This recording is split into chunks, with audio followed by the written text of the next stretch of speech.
basically, this workshop is about personas. I don't know however you want to pronounce it. But before we start, and I know you guys, Matt, you're not going to be here for a while, so you don't have to do this. And Lexa, you don't really have to either, because it's just us. But if we did have more people, these are 2 tools that I could have people use for persona creation, just as like kind of a template. Normally, I would say creating your own is the best way to do it, but because no one has any experience with it, this kind of provides a template to use. Should I do it? If you want to test it out, then yeah, go for it.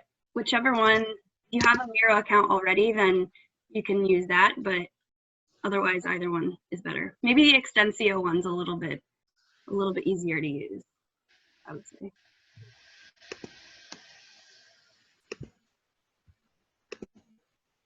Wait, should I go on Extensio? Does it matter? I'm on the Miro and it's... You could just, if you have a Miro account probably, so you can use that, but you could sign up for Extensio if you want to like might as well. Yeah, go for it. I have to sign up, so which one should I sign up for?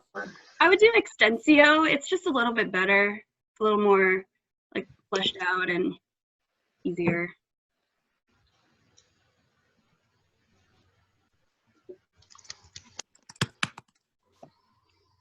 So is this my persona, like for me, or is this like persona for other people?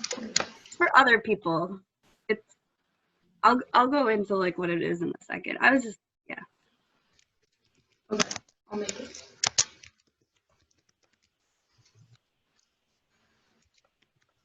And it's gonna like send you an email confirmation for Extensio, and when you click on the link, it'll like ask you the sharing settings. So I would enable like anyone is allowed to view, so you can share it with anyone too. It's asking for my team name and my team URL. Well, I just typed in gibberish. It doesn't matter. It doesn't matter. I don't have a URL. Okay. Doesn't matter. Cool.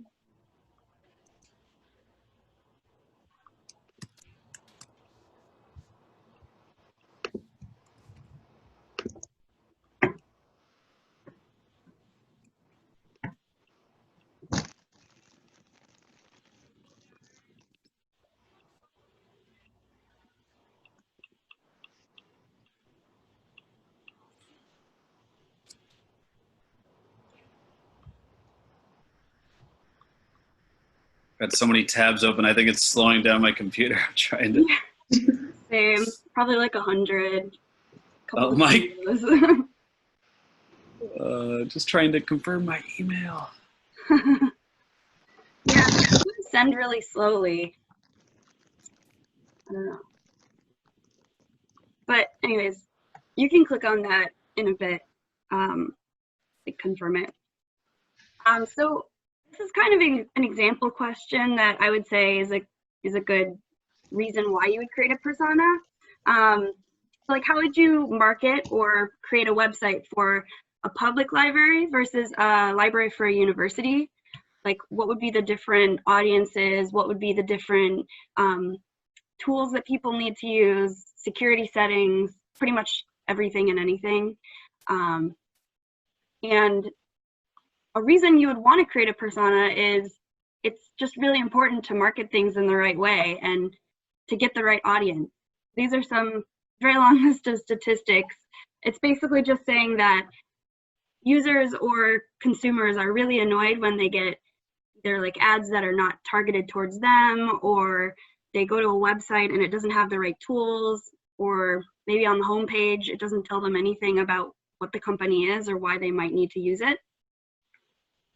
And what is a persona? And Matt, you told me that this is a popular video game, which I had no idea that it was. Apparently. Not that. It's basically different boards of generalizations of your target users who have similar goals and attitudes and pain points, problems they need to solve, and that's why they're using your product or website. And it's always based on user research. So actual statistics, actual just information about users. And it's usually paired with an empathy map or user journey, which I'll go into a little bit later. They're just different steps on the process. It's really commonly used in UX design and product design, but it's applicable to pretty much any area. Like curriculum, you could try to target who you're making the course for and why they're taking it specifically. It's used a lot also in the customer experience or CX, marketing, game design, pretty much any kind of advertising or design area you can think of. And if you're familiar with the design thinking process, which is like it's like a workflow, kind of like agile. It occurs during the 6th phase, or the defining the customer base phase, but you can do it in every single step just to make sure that you're targeting the right person. Some reasons why you might need a persona, like why don't you just, you might think like you know your audience, you might think you know who you're creating for and everything, but it's easy to have ideas about your customer base that aren't necessarily right. So you need to understand your audience to be able to understand why people use your product. So essentially you want to build empathy for your user or your customer, and you need to be able to meet exactly the needs and motivations that your customers have. And if you have a smaller company, you could just have 1 or 2 personas and use them for everything, but I would advise like making a new persona or a couple of personas for each project or goal. Come on out, we have a lot of different audiences. We have the Adventures, which is going to be a totally different audience than Come On Out English, which is going to be a different audience than the TEFL program. And even like in those specific sections of the company, you're going to have different, oh, I have another person. Okay. Okay. 1 second. Hello. Hi, Sophie. So we just started on the PowerPoint about personas, but I will send you if I can get out of this, I'll send the link to the PowerPoint in the chat. No. Stuck. I can't like get the right, yeah. Here, I can. Yeah, if you could copy and paste it, that would be awesome.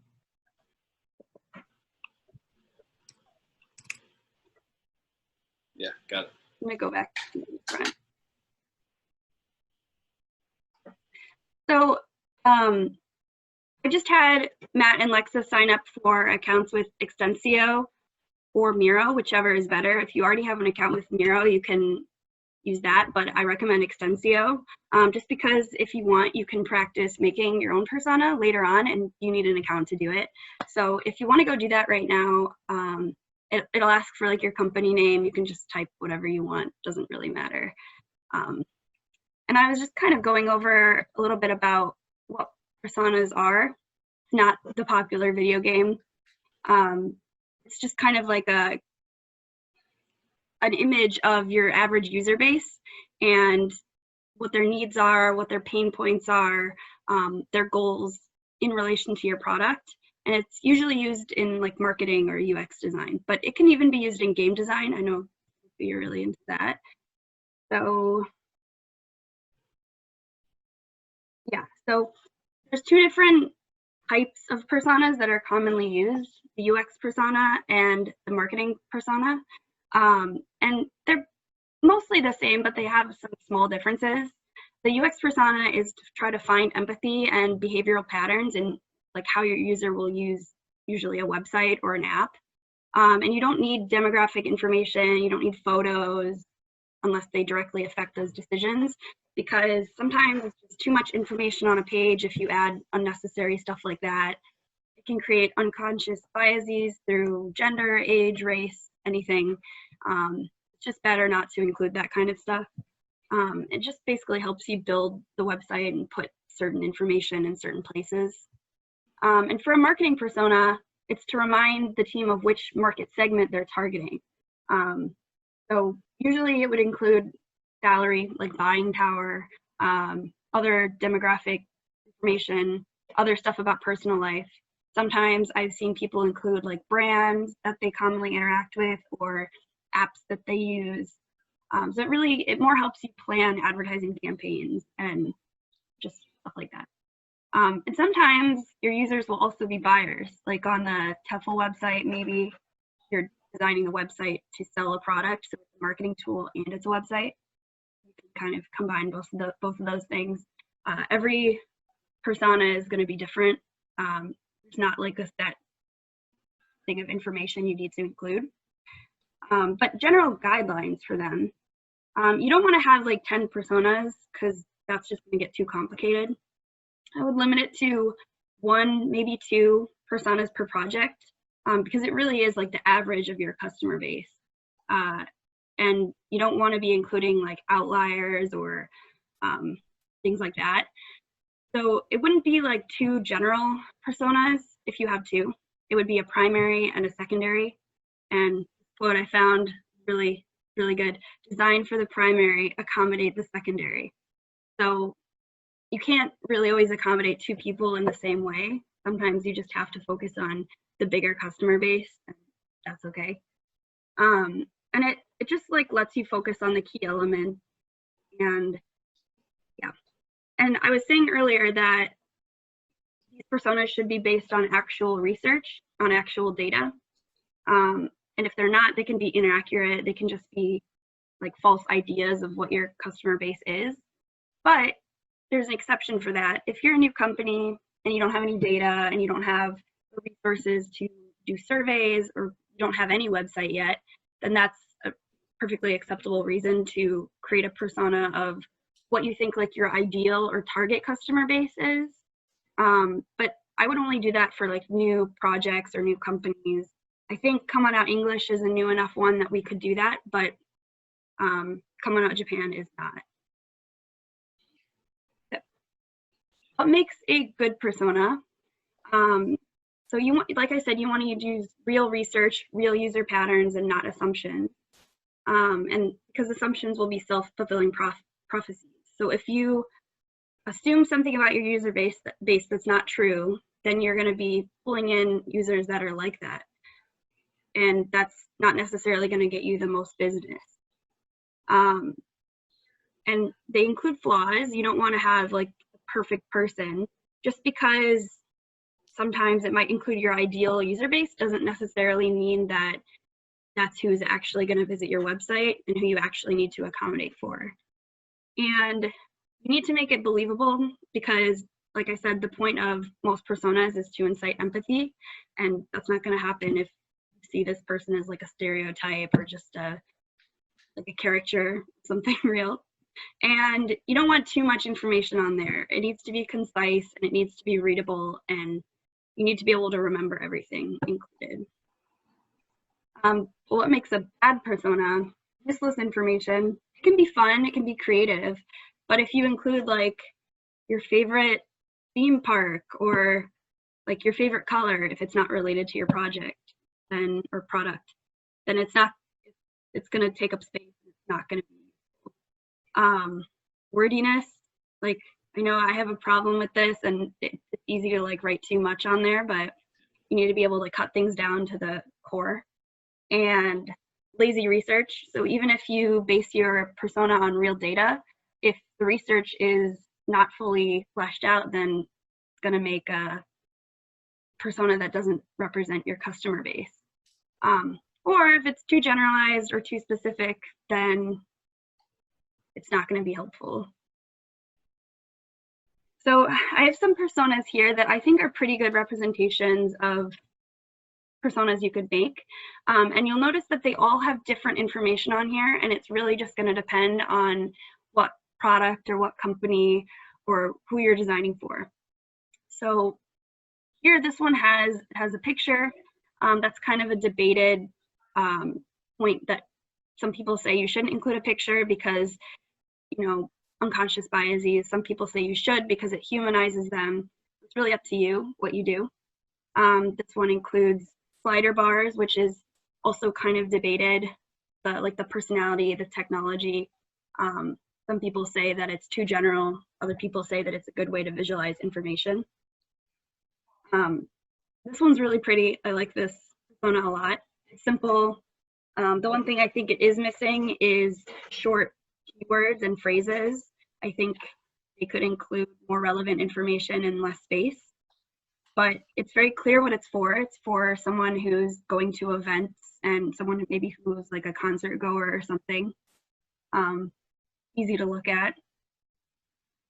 Here's another one, and you can see they include brands, like I was talking about, big brands they use. This is clearly for like a travel company. Yeah. This one is kind of similar to the one we're going to be making. It includes everything that the other ones have, the slider bars, goals, frustrations, which I think are probably the most important parts. But two things I think that maybe we don't need on here are the tier and the archetype in the top left corner. I don't know if this is like a specific company thing that they have like a list of their user base. They gave him one of their archetypes, but it could be a little stereotypical and be just not that helpful. Here's a good one. Very simple, good to look at, easy to read. It doesn't have any of those slider bars. And you'll notice some of these have like biographies. So maybe like back here, a little bit of their life story in Clark bio, where it says Clark up there, but Aaron down here. So I don't know what this is, but it just kind of tells a little bit about him and his personality and what he does for a job. But as you'll see, like only relevant information. And then you can make creative ones too. I've seen some really cool ones that aren't necessarily charts. They're more like visualizations in different ways. I really like these two, but obviously these look like they're just kind of more artistic, but these are based in real data and real research. Keep that in mind. And here's the workflow I would suggest for making a persona. Obviously start with research. So collecting information about users. And before you do this, I would make a list of questions that you want answered, specific ideas you want to include on there. And, you know, if you're a smaller company and you don't have like a database of analytical information and things like that, Google Analytics has some cool demographic information. If you have social media accounts, you can look at who likes your pages. Sometimes they'll offer demographic information as well. You can include comment forms on your website. Mailing lists usually have some information about things and who interacts the most. And quizzes, so like a free download for taking a quiz, maybe like a coupon, something like that. There's a lot of options. They all take time, but they're definitely worth it in the long run. Identify user patterns and behavior. So once you do this research, you're going to need to take it and put it into more easy to understand information. So here's some questions you could answer. What does the user expect from your product or service? What preconceived notions or ideas affect what they want from the experience? So like if you're making like an airline ticket website, what companies already exist that are commonly used that are going to affect what they want from that website? What are their user goals? What do they want from your product service? What problems are they trying to fix from it? This was for marketing specifically. How did a customer or user find your company? Was it through Instagram? Was it through email? How do they view your product or service? So if you're maybe doing persona for a company that's not viewed very well in the public, maybe you're trying to fix that and you're trying to find out like what problems the user has with your company. Yeah. And then obviously create the persona. And you got to remember that these are fictional people. They're based on real data and real averages, but they're not, like, you shouldn't base these on someone you know. So like, don't use the name and the photo of your brother because it's gonna change how you view them. And I included like a link of like a tool for generating random names. And this is like good for writing too, or pretty much anything you're gonna do. It has everything from like a fake social security number to like an address, pretty much everything you could want. So I really like that for just generating like a random name, because obviously your name's really not going to affect how you behave as a user, probably. And yeah, I would start with the most important information, which would be user needs, pain points, motivations, maybe if you're in marketing, buying power, and then fill in everything else that humanizes the person. And then once you create it, you're not done and it's not necessarily correct. So you should definitely discuss and look at these personas with your peers, and maybe they can overview if they think this looks like a real representation of the data, if you looked at the data correctly, maybe you left something out, maybe you put in something in the infographic that doesn't need to be there. Take the feedback and just refine it a little bit, and you should be good to go. Oh, this is number 5, not number 4. Actually use the persona. So you didn't just make it to have it in the back of your mind. You're gonna have to use this all the time and just keep looking at it, even if it seems like something that's obvious. You need to constantly refer back to it. So I've seen some UX design studios actually print out these personas and like paste them all over the office.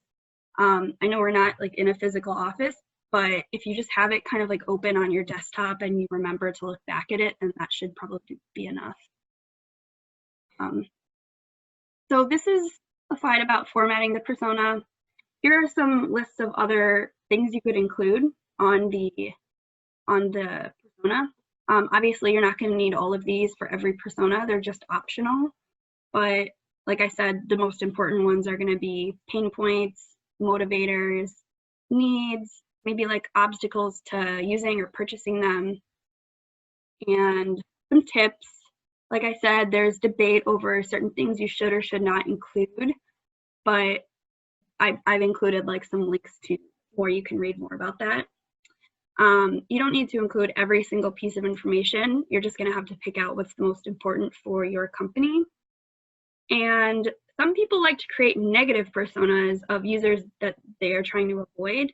I'm not super familiar with these, so I can't really give you a good example, but it seems like a pretty good idea if you're starting out and you have like a demographic that maybe you don't want to market to.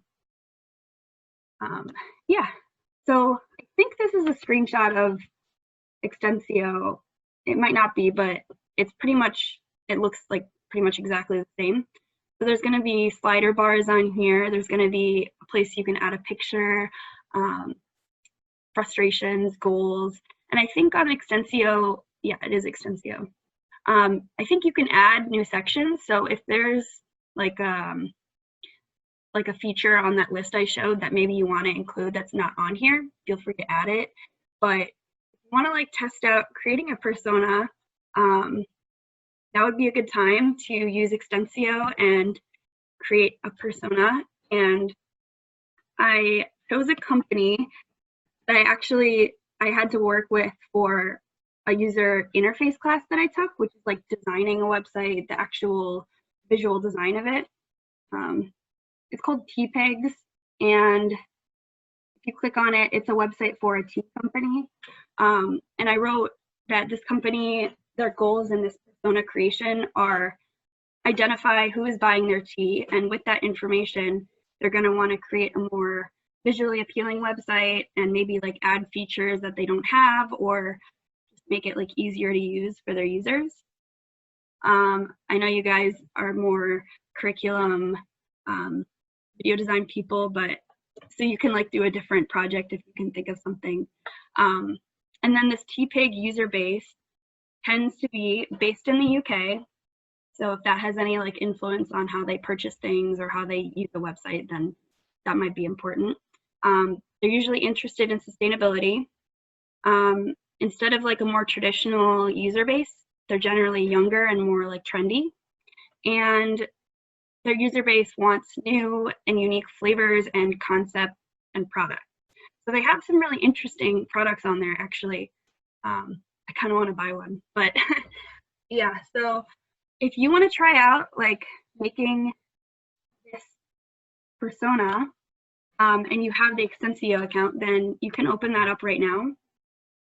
And basically, I'm not going to do groups because we don't have very many people, but basically just add what information you think is important. You don't have to use real research because we don't have any, but just kind of speculate for now because we don't have their actual data, and create like a false person you think might frequent this account based on the information I gave you, and then we can share them at the end. So does anyone have any questions about that so far, or about how to create the persona, or about what personas are? Well, I'll jump in first because I have 1 minute before I need to leave. And sorry again, because I actually really want to try that. This is fun. I purposely did not look at your presentation beforehand, so I was like surprised and really cool. It makes so much now I'm looking back at my mistakes with Come On Out English and Coming Out Japan and our persona mistakes. And like I recently just messed up with the newsletter. Remember, Brandon? Oh yeah. We were talking about that last night. Yeah. That was. And now, yeah. So it's definitely changing my mindset, and like I really like how you explained it, and it just kind of. Yeah, I wish I knew. Like, I wish I had the mindset earlier of personas because I had no idea. Like you said, I was the one who thought it was a Japanese video game because it is. Yeah, it's really cool. Thanks, Gwen. And that name generator site is really strange. It like generates everything. It's like credit card, social security, I know. car. It's really good for writers, I would think, but Yeah, kind of scary. Yeah, it's like, and it's so fast. Even my laggy computer right now is like, boop, new person. Yeah, immediately. Yeah, I was like, okay, here's Tiffany Kaplan, and here's everything about her. Yeah. It's an interesting site. I never. Yeah, it's fun. It's fun to just play around with. Yeah, and I think you can like choose someone in Middle Earth too, and then if they're like a dwarf, they'd be like 3 foot 2. Yeah. It like creates, yeah. Yeah. That's cool. I've never seen something like that, so that was interesting. Yeah, it's if you like had your marketing team make a persona or two for each company, then they could just refer back to it anytime they wanted to and use it in the future. And obviously it'll change over time, but it might be like a fun exercise. Yeah, because I was telling them last week in our meeting, like, to encourage them to come to this, and now I think I'm gonna, because I didn't know anything about this. Now it's so relevant. I think I'm gonna have them required to watch the recording, and they'll be watching this right now of me saying this. I just realized, so we could talk about it on Friday. Yeah, that'd be awesome if we had some for this. Yeah. Okay. And sorry now that I have to go. Yeah. No worries. Good luck. Good luck. Have fun. I'm gonna watch the rest of it later. Yeah. Bye. Check out your personas, guys. See ya. Okay, do either of you guys have any questions so far? Sorry, I was talking really fast and not super clearly. So I think you're muted still, actually. Oh, sorry. It doesn't do the spacebar thing when I try and unmute. Anyway. Oh, yeah. My computer. Wait, I was gonna ask, if I use the random name generator, is that cool for the thing? Then the second thing is for this tea company you were doing it for? Yeah, T-Pig. Okay. Yeah. You can find out like just generalized from their website. I wish I had like specific data to give you guys, but I asked on Reddit and no one had any ideas of what data to use. So this is what we're going with. Cool. All right. Sophia, do you have any questions, or are you like familiar with what we're supposed to do? Yeah, that was going to be my question. Was like, who are we supposed to be? What company are we? But the T-Pig. So yeah, T-Pigs. So it's like a company that sells tea. I didn't choose it for any specific reason. I just did it because that's the company I had to do my project for in school. But yeah, like they basically have all these traits that I wrote down, which you can use in your persona creation. And if you could find anything else out from what you think their user base might be from the website, then you can include that. It's going to be a lot of speculation and just random ideas because we don't have any data right now, but it's just like to get you guys thinking a little bit about how you might create it when you do have data. Got it. Okay. I think I know who my persona is then. And did you figure out Extensio? Like, did you get an account or Miro? Oh, yeah, I set up Extensio Awesome. as soon as I logged into the meeting because it seemed straightforward enough. So, Okay. yeah. Cool. So I'll be here if you guys have any questions, but I'm going to give you like 10 or 15 minutes. 15 minutes to make one. And you don't have to make it too specific, just to get your brain juices flowing. But yeah, go ahead. I'll make one too.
right, if you guys want to finish up, we are approaching 10 minutes.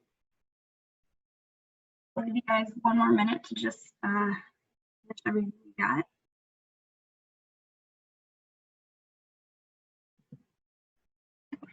And once you're done, if you click the top right share button and then get link, and then copy the link, make sure link sharing is on, then just go in the chat and paste it there.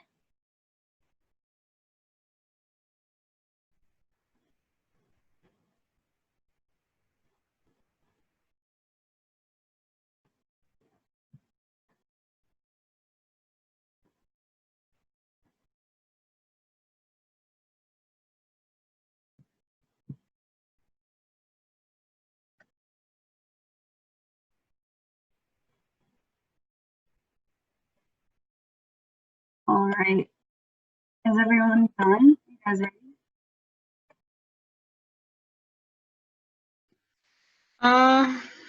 Kind of.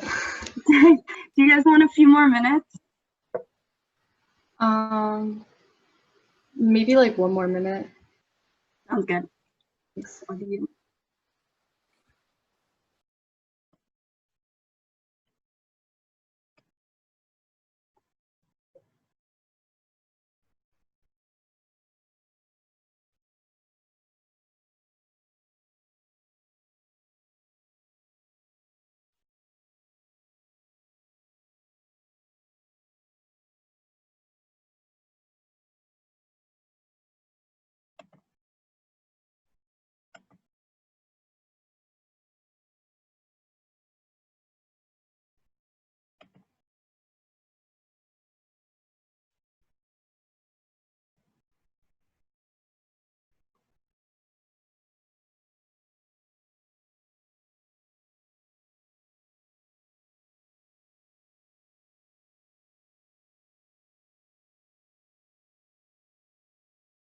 Okie dokie. So, who wants to go first?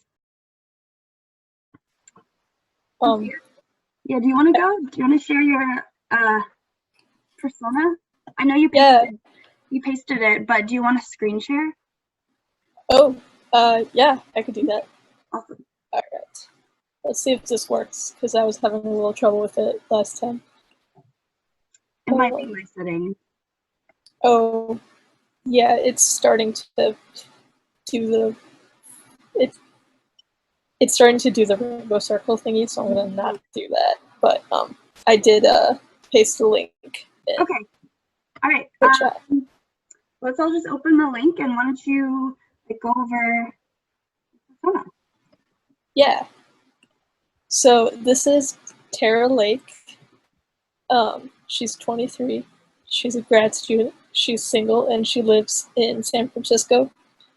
I don't have a quote that captures her personality, but that can be her quote. She is, oh, whoops. I messed up. I wrote, she's an extrovert at the top, but then I made the slider be more towards introvert, but she's really an extrovert. She's more of a thinker than a feeler. She goes in for intuition. She's more of a judger than a perceiver.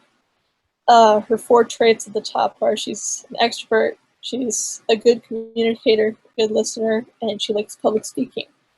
Her goals are to finish her thesis, because she's a grad student. She wants to become a journalist in political science, and maybe start a family. She's frustrated that people say political science is not a real science, and also sometimes getting politicians to talk to her is hard. Mm-hmm. And she also is frustrated because the world is so inundated with political news that sometimes she feels that her journalistic voice is lost to the masses. So for a short bio, she was a humanities major in a family of STEM majors. All of her siblings and both their parents are engineers. So when she decided to work on a career that is more, personally involved, she talks more face-to-face with real humans. She was kind of going against the norm of her family, and so she feels that she has to prove herself.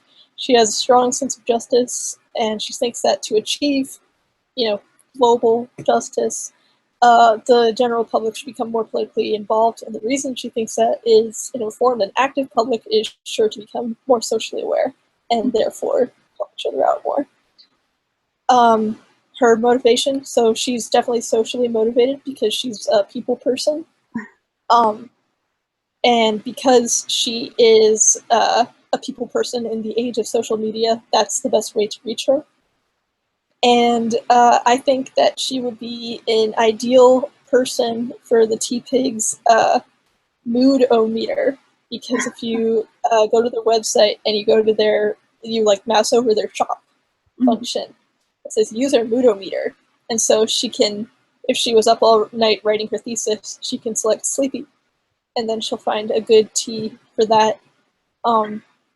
If she's stressed out because politicians won't get back to her when she's writing her articles, then she can click that she's stressed out and she can get stressed out teas. And if she's happy because her parents read her thesis and they love it and they're proud of her, then she can click on happy and get a happy tea.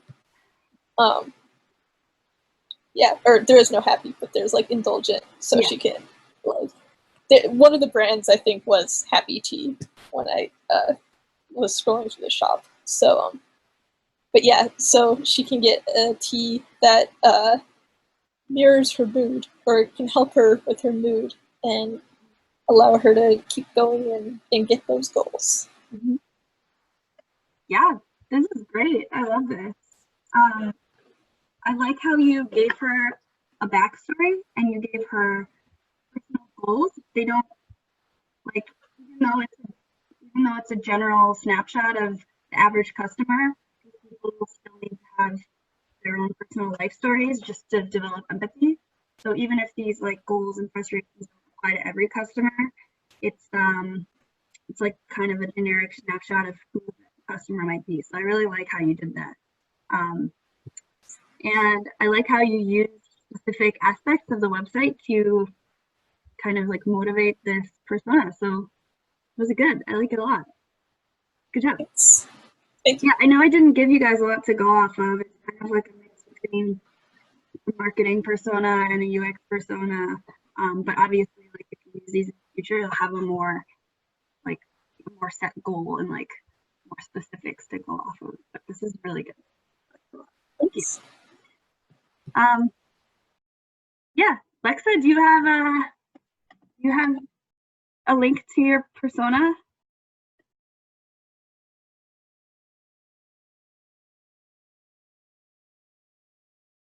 Lexa? Sorry. I was like, I can't figure out Zoom. I'm just gonna copy and paste it into the thing, I think.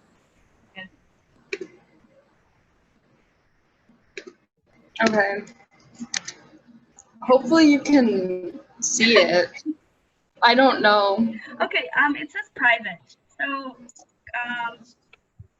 go up into the share and then click add link again. And then when you click that, is link sharing on the very thing at the top? I think that you have, I don't know how to share it with you guys. Oh, get link. I got the link. Link sharing is on. Send link. I'm gonna copy the link. Okay, I'll try again, and if not, maybe you can just share your screen. Because there is the X. Oh, there's a different link. Oh yeah, because that was an edit link. Okay, I can see it. Awesome. You can see it? Yeah. Okay, I'm sorry, mine is not very good. I'm not a marketing person. I don't know what's going on, but I'm trying my hardest. Okay. No, it's good to me. It looks good to me. Why don't you go over it a little bit? What? It looks good to me. Do you want to go over what you have on here? Sure. Okay, I use the random name generator thing. Yeah. So this is Charla L. Delgado, and she is 54. Yeah. And she's a pharmacy technician. She's married with kids, and she lives in wherever that is. I don't know. That was part of the name generator thing. And then for archetype, I put caregiver, but Yeah, it seems fine. She's Yeah, a lot of people use like what is it called? Myers-Briggs for that. I don't know. It's just like a really yeah, I use the I think it's like the Carl Jung archetype. Yeah, caregiver. Because I was like, I don't know what archetype specifically they want. So then I picked some categories. The 4 things I put was she is generous, funny, content, and adventurous. Mm-hmm. And her goals are trying new things. She wants to feel young still. Not that 54 is old, but she likes feeling healthy and she loves getting great deals online. But she doesn't like when she has to look up what things mean, so it's nice when they're explained. She doesn't like getting scammed into buying things she doesn't want, and she hates when things are constantly popping up on the screen. I don't know if this is at all related to what you're looking for. No, yeah, this is right. And then the bio I wrote, Charla enjoys helping others with their pharmacy needs and taking care of her kids. She likes to drink a lot of tea and finding new products that help her relax. In her free time, she gardens. She likes when products are organic and all natural. And then, I don't know, I put her as an extrovert and feeling, but she is sensing and judging. I don't know. I didn't have a lot of time to figure all these out. So then I put that she likes to socialize and growth and fear were her motivations, but she doesn't care so much about incentives and power.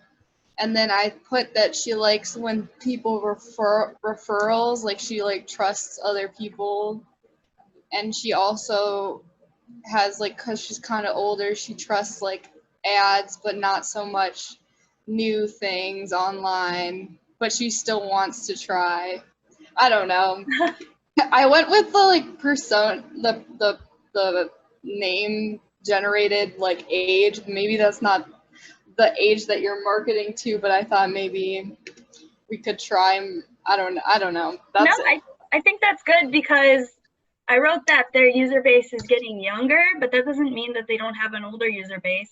This could be like a secondary, like Right. Yeah, maybe not the first, but like a lot of older people like tea, so you know, yeah, gotta. But she wants to be young, so it's like it's good. It makes her feel young, but she's like trying new things, you know. yeah, Anyways, that makes sense. And I really like how you put. I really like the frustrations here and the goals because they're very relevant into actual doable things that you could change on the website or you could keep in mind when making that kind of thing. So it's really good. I like it a lot. And what else? Yeah, I just think it's good. I think I like both of these a lot, and I think they both like equally target design of the website and marketing, which is good because I didn't give you a specific, so it's good that they apply to both. So good job. And I'm just gonna go back to Sophia's really quick because I started sharing the screen and I want to make sure everyone watching this recording can see both. You can pause and look at this if you're watching this later. Really good. Mine's just kind of random also because I didn't really have a specific goal in mind, but this is Isabel Nixon. Her quote would generally be something that you might get from like a user survey. You could make it up, but it's good to have actual words from a user on here. So she says, "I'm sick of buying boring old English breakfast tea." Also, sorry, we're going a little bit over the hour, but she's 35, she's a nurse, she has a fiance, and she lives in Bristol, UK. I don't know where that is. I've just heard the name before. She's more of an introvert, more of a feeler. She goes with her intuition, and she's a little more judging than perceiving. And she's homebody. I put home because it didn't fit. Introvert, modern, playful. kind of some conflicting ideas, but it's okay because it represents the user base.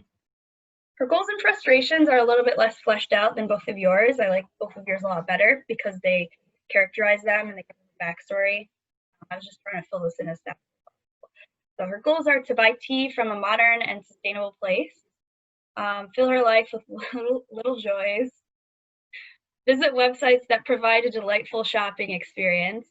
That's a word that UX designers like to use a lot, delightful.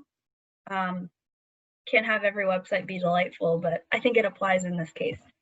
Frustrations are boring generic products, companies that lie about their environmental impact or mislead people or advertise as sustainable when they're not. Websites that make it hard to find what she wants.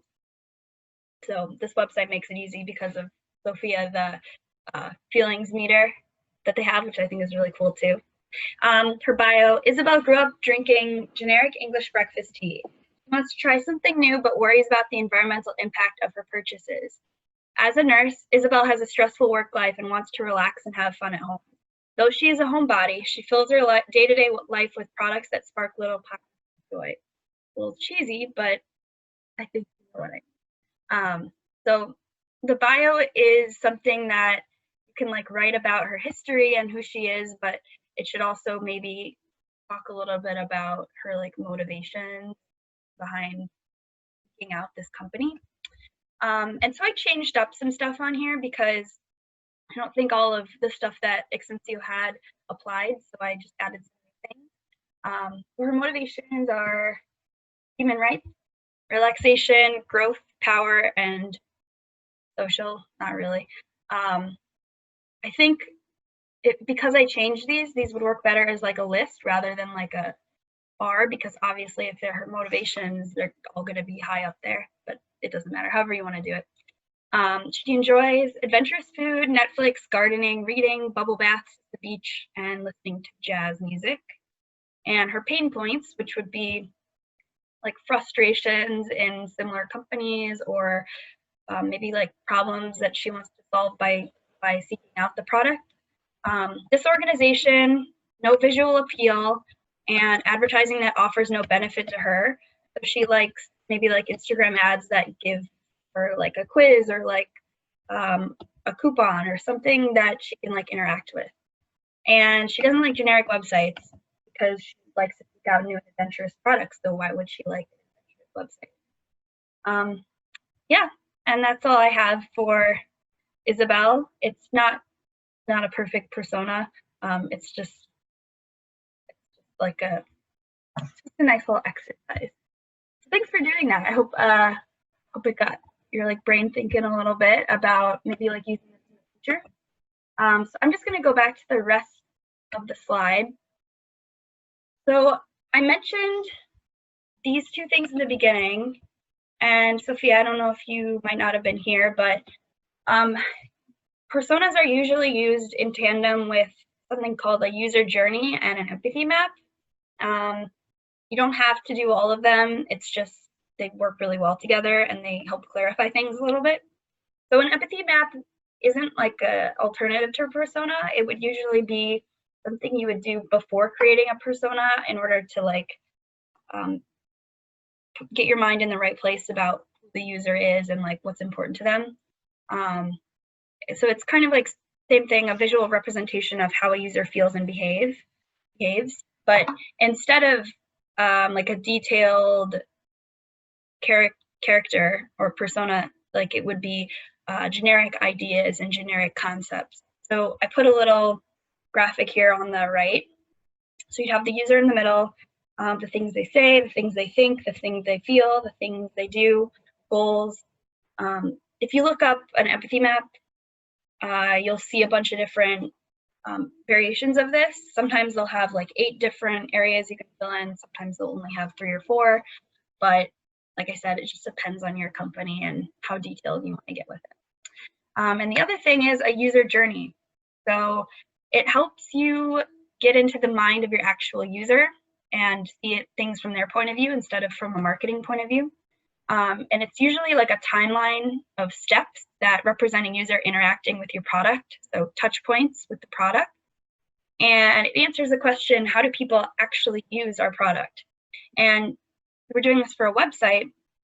It'd be really good for organizing information architecture. So if you can see how a user clicks through your website, what things they usually click on first, you can do this through tracking clicks and even like heat maps of where your eyes look. Sometimes researchers will do things like that. It'll help you reorganize those things to get the best impact. And this is an example of what it could look like. As you can see, it's like a linear map over what the user does, what the user sees, what they click, and it has a little bit of insight that you would have on a persona as well, like what their goals are, why they're on the website, insights that you get from it, so things you can implement into actual ideas. And that's it. So I'll take any questions if you have any, but I just want to mention that these aren't just for marketing or for user experience. They're not generally used for things like curriculum, but they could be really helpful in narrowing down on who your audience is and exactly what information you should put in and the order of that information should be. And it would be a little bit harder to use for educational or curriculum purposes because you don't have the same data and insights that you might get from marketing, but you could still do like surveys, and you could still do like tracking how a user goes through a course. Like if you were a big company, you would have test subjects on a computer and you would watch how they go through the course. So that's one thing that you could do, but I'm sure you could find a way to do it with Come On Out English. So yeah, that's it. Does anyone have any questions on techniques or how this works or anything?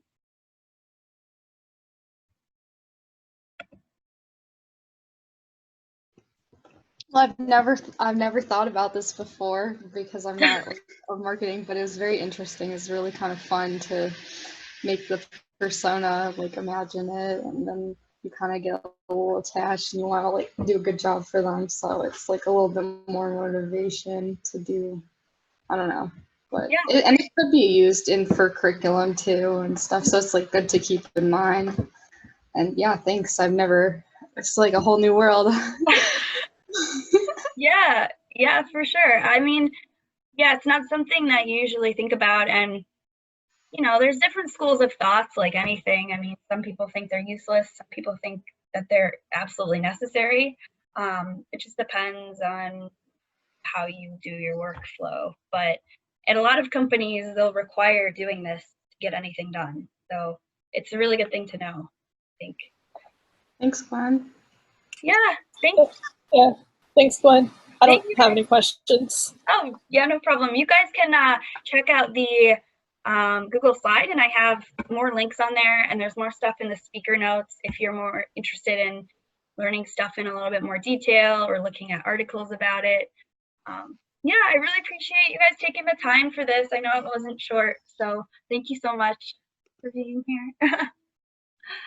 All right. Yeah, have a great day. Bye, Gwen. Bye. Yeah, thank you. Take care.